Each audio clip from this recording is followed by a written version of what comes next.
Okay, welcome back to Chapter 2, Part 2. So last time we talked about, we are in this book, The Simple Numbers, Straight Talk, Big Profits by Greg Crabtree. And we ended off Part 1 of Chapter 2 on the mysterious black hole. Now, I was sitting had a really cool story about that. So imagine this. Imagine little Jacob. That was my mom's name for me, and one of my legal names. Don't call me that because it makes me think of my mom. But imagine me back in grade school playing this game called the Oregon Trail on a computer, right? High tech. It was so cool. It was like a black and white, green actually, little green little dots, and nothing. It was like little X's together to make the shapes. So cool. And you went across the Oregon Trail. Which was actually to Oregon. Simple enough, that's why it's named that way. And you had to live, and most people just died. Died of like dysentery, typhoid, starvation, froze, all these different kind of things, right? You cross the river and you lose half of your, was it oxen I think we used on that? I don't know if it was horses or not. Horses, by the way, aren't really the best on cattle drives. Oxen were, or donkeys, because they actually, horses would listen until they died, and donkey would at least stop when they let, you know what, we're getting off track. So in this, you'd use the space bar to hunt. You'd miss things. You only had so much food. But the main focus of this, and let me get back to how interesting our story is, do we have enough provisions to make it on the journey? Okay, so what that meant, do I have enough food, clothing, medicine, all these things as I'm taking my family through this journey through an unknown area? That's what the author is trying to talk about. It's called the black hole. So for example, for that is when you start hiring non-income producing employees, I want to cover the 8 different kinds he talks about. Do I have enough money in the bank to pay for them because I'm not going to necessarily produce an income with hiring them? I just need it done. Okay? So I'm going to kind of cover more about that. So let's kind of get into the book here. Okay, so let's now first talk about the 8 functional areas. And this is why, as we're growing our business, we get to a certain point where we can't do it all. Now, we as a start the company, we do it all, day in, day out. I mean, I was working 14, 16-hour days, 7 days a week to make this work when we first got started, because it's important to me that I pay, make money to feed my family. But eventually, I have an assistant, and I trained him to be a lead. And I trained him to train other leads and assistants and run multiple crews. But eventually, I'd have like a production supervisor or an HR person, because I couldn't do all these things anymore. Imagine my time as in a glass of water, and I'm doing 8 positions, okay? I can't do all 8 positions with the same amount of glass of water. If I pour that water in little bitty cups, you can see how each cup has about 1/8, okay? Because we can only do really one thing at a time. We're just splitting our attention up. So when we can't split it up that much, we're not effective anymore, we hire someone to do it. He talks about the 8 key areas here. Are going to be the first one is the CEO. In most cases, the CEO is the owner. We may want to hire someone if it's the best fit. Or eventually you're going to have a salesperson. Our company really started to grow. We transitioned one of our guys over into more sales. Although I'm really good at sales. I'm not bragging, but there's something to be done when it's the owner out there talking to someone. But I couldn't go to every estimate.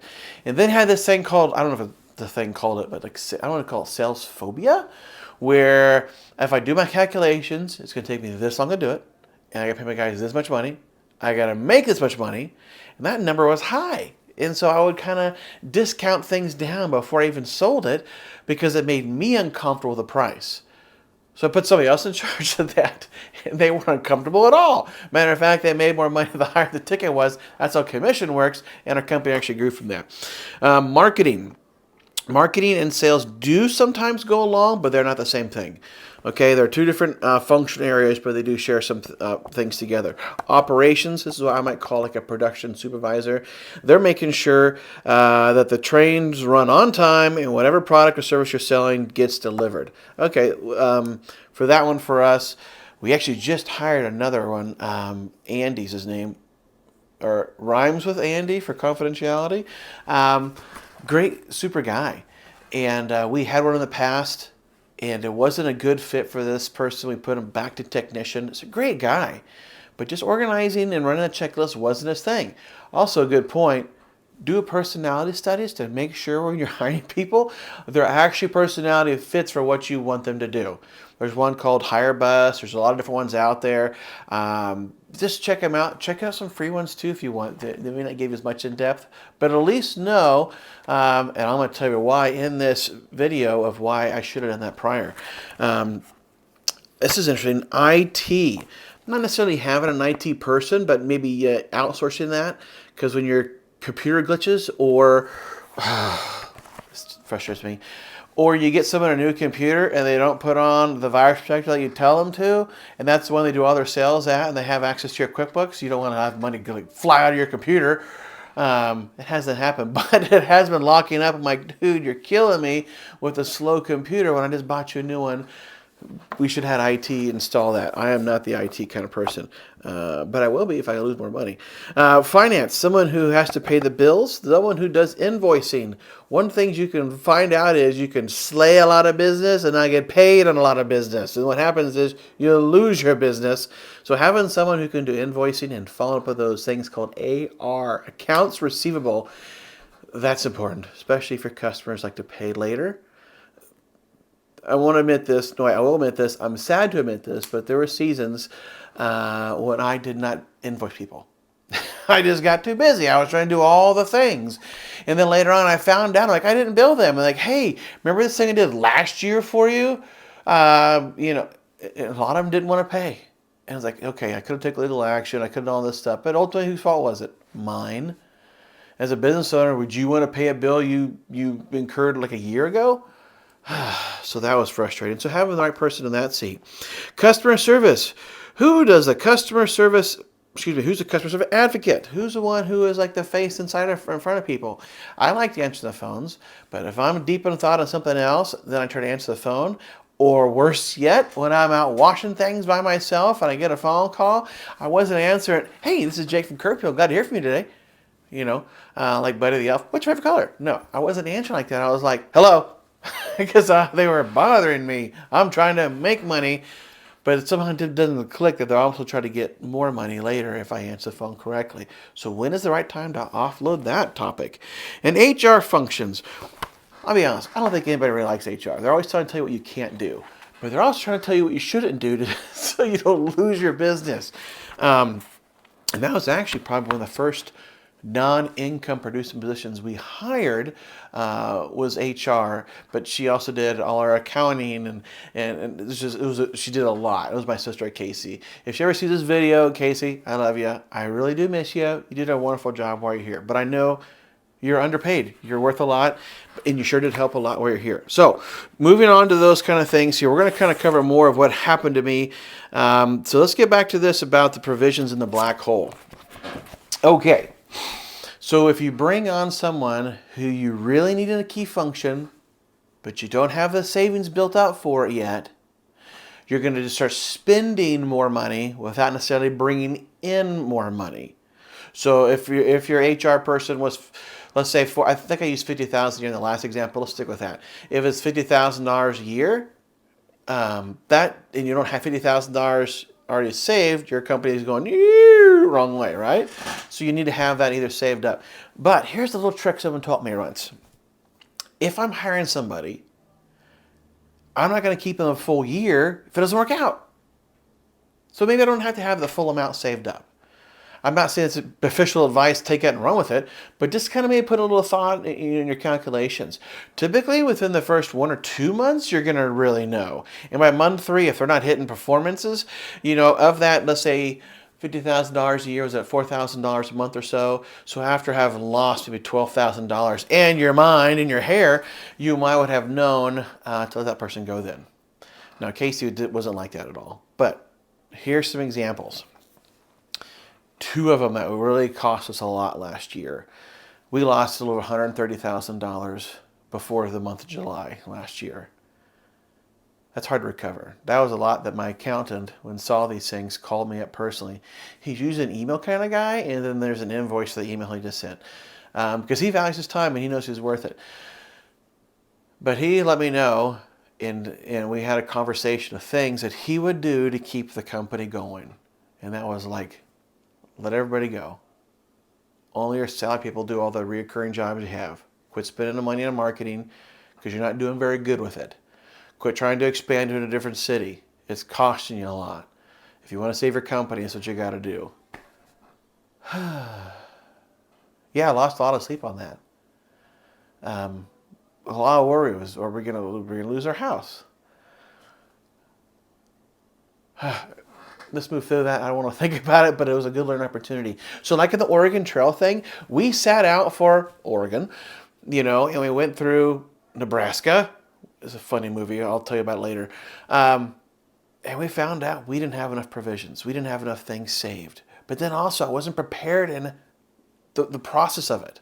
We hired a great guy, real good kid, one of my former students, and I put him into a marketing position. Great kid. He wasn't proven tested in it yet, but then also I didn't take the advice of my coach, which is another great point. Have a good coach in your corner who can be not literally in the corner. People don't want to sit in the corner. But have someone who you're getting advice from, who maybe been there before, done that kind of thing, but been there, done that, but also who can see those things for you in the future. That's not afraid to tell you that you're going to make a bad decision. She told me I was going to make a bad decision, and I did it anyway. That's kind of how I do things. I wouldn't recommend it. I do learn a lot by running into a wall over and over again. So we hired him to help us out with marketing because I was decent at it, but when I track my results, my cost to acquire a new customer, called CAC, customer acquisition cost, was very, very high, which was very ineffective. If you look at my marketing budget of spending like $50,000 to $70,000 a year, and then look at my sales, you think they're two different companies because they weren't even going together. My commercial customers I got by literally knocking on the door and say, "Hey, you want power washing?" Not really, but pretty similar to that. Make a friend with some beef sticks and some water. I'll give you another tips on that too. People love when you say, "I got Cub Scout beef sticks. I bought them just for you. Can I help you with anything?" And they eat the beef stick and they're like, "Yeah, let's talk about, yeah, you could do this," because all of a sudden you're a likable guy, right? People always take food from a fat guy because they know it's got to be good. Anyway, my marketing wasn't that well. So I hired someone to help me out with that. I didn't really have it in cost. I figured if they save me some money and I make more with sales, then I can afford it. That was my thought, but that was not the plan. Okay, if I had a plan, if I had a map, right, like his book, whoop, here's your plan, your map. I'm going to Oregon and I'm headed north, right, straight south through Texas. I'm going the wrong direction. So having a budget helps us with that, looking ahead of time. And the book does talk about here coming up, and I think it's chapter 10, budgeting and forecasting to look into the future a little bit for. Had I done that, I wouldn't have made a costly decision. Now, he did help improve some of the marketing, but we spent more money and we ended up losing a lot of money. So he was able to find another job later on and actually saved us some money. It wasn't the best fit for us. Because I didn't know the expectations and I didn't know the actual true cost of that. So on that wagon train, I had to turn around and come back. Okay? Another good lesson on personalities. We had a guy who was a technician, but we needed help in the sales because we were going to send out these big proposals that cost a lot of time. And I was going to have him assist my sales guy, John, because John was pretty busy doing everything. Someone who rhymes with John, so I don't use his name. Ron. And it turns out, if I'd done a personality study, which we did later on, he doesn't like to be around people. He doesn't like people. Not the good guy for sales guy. And then I paid him straight wages without even monitoring what he was bringing in. Also, not a good point to do in sales. So when I finally came down to it, I'm combing through all my numbers. It's kind of like when you open up your wallet and just a few things fall out of it, you look at those things pretty good, right? That's what's going on. And he was bringing in like about $1,000 a week in sales, and his pay was like $800 to $900 a week. So not good at all, right? These are the things that you got to look at ahead of time before you avoid the black hole. That's just why I was excited going, oh yeah, I've already avoided the black hole. But I can see now from the book, I have some plans and things we want to grow towards. And I need to make sure I have provisions ahead of time. And I need to work on my forecasting ahead of time so I can see those things. So you can see the winter coming up. And you can see the river you're trying to, cross before you get to it as well. So that's when it kind of talks about, holy cow, I've used a lot of time just covering my own personal stories. I hope you guys are able to learn something from that a little bit here. Let me kind of get back into the book here.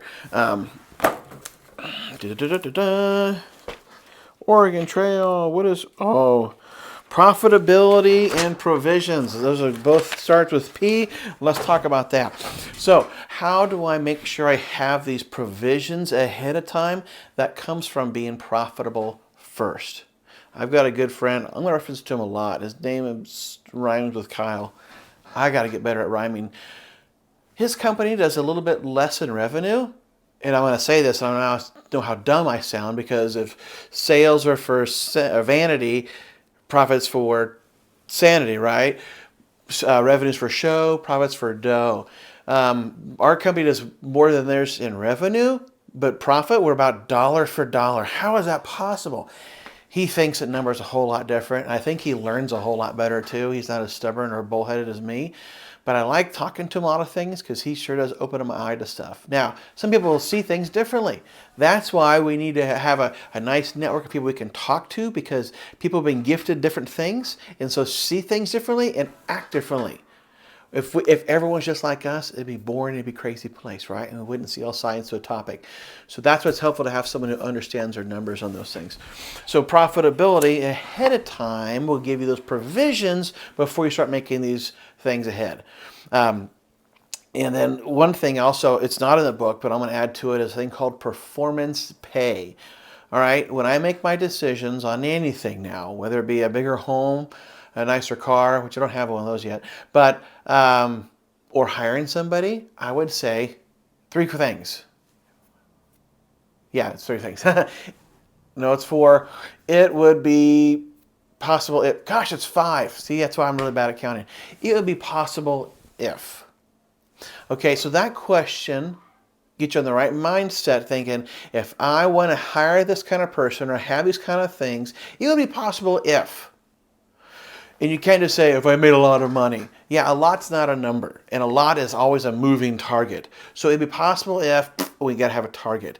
So, and part of this is if we hire a salesperson, okay, and we put them in either 100% commission, which can be tricky for a seasonal company, you might lose them, or you could do 100% salary if you're a crazy person, like I did, okay, or you have a blend of those things called like a performance pay, and heavily on the incentive side, because the possible if you make us, let's say, $1 million a year in additional revenue, this is just big numbers I'm throwing out here, and I pay you 10% commission, you would make $100,000. Woo! Then we can have a salesperson make $100,000 a year, because it's possible if we're making $1 million. Simple example, but you have to play with this thing in your budget. When we hired our new production manager, I had to look at it'd be possible if. I also knew that my time is being split up on production stuff, which I like my guys. I love our team. I like trucks. I like fixing things. I like cleaning things too. That's why I started a cleaning company. And then our sales manager was also working in production. And so he was kind of I would say almost a part-time salesperson, because he was working full-time, but he couldn't devote full-time attention to it. So I looked at these things. I had to put them all together. I could focus more on building systems. Our sales guy could focus more on sales. And then if my cost of goods sold could be improved by a certain percent, because if I had my techs were trained better, I could make happier customers, more reviews. They would be more efficient, or using less soap and less labor time. And then if I didn't have callbacks, which we don't have a whole lot, but we did this week a little bit, from a new technician, then callbacks take me a lot of time to go back. So I looked at all those small things. If I make a small improvement, let's say I improved by 4%, and then if I kept half of that for me and put part of that into their pay and gave them a 2%, what kind of dollar would that look like? So when I make these small little changes, now 4% is a big change, don't get me wrong, but when you look at those small improvements, then now we start seeing how I need to think of my provisions ahead of time. It's not always can you just fly by or see your pants and say, I'll just make it work, I made everything else work. Yeah, up until this point. And what is your system for how to recoup after that? Because it's a major kick in the butt when your wife's worried if you're going to keep the house. That's not good marriage advice to say, just figure it out. Now, that's sometimes we do as entrepreneurs, but shouldn't we do a little bit better at figuring out ahead of time? Because then we look more like the entrepreneur superhero when we take our kids to Disney World. Even if you don't want to go to Disney World, it is a cool place for kids. If you can do those kind of things, then you're starting to learn this process. So that was one of the things I wanted to bring up. And I think lastly on here is Another part on hiring. We'll kind of get more in that detail later on, but we are hiring somebody. We need to make sure that they're a great fit for us too.